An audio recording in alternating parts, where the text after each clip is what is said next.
Qani og'iz ochingchi. To'xtang aka. Bunaqa narsa qilmang, menga o'qitadigan odatim bor. Dabdala qilasiz hamma uni. Siz xavotir olmang, oching og'zingizni.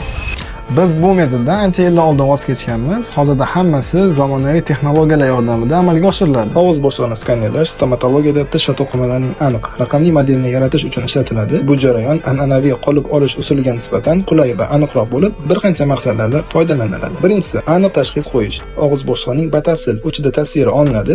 Ikkinchisi, davolash rejasini tayyorlash. Bu esa tish koronkalari va vinirlarni tayyorlashda juda muhim hisoblanadi. Uchinchisi, ortodontik muolajalar. Skanerlash yordamida qiyshaygan tishlarni breketlar va alaynerlar bilan to'g'irlashda ularni aniq o'lcham va shaklda tayyorlashga imkon beradi. Endi qolipni qachon olasiz?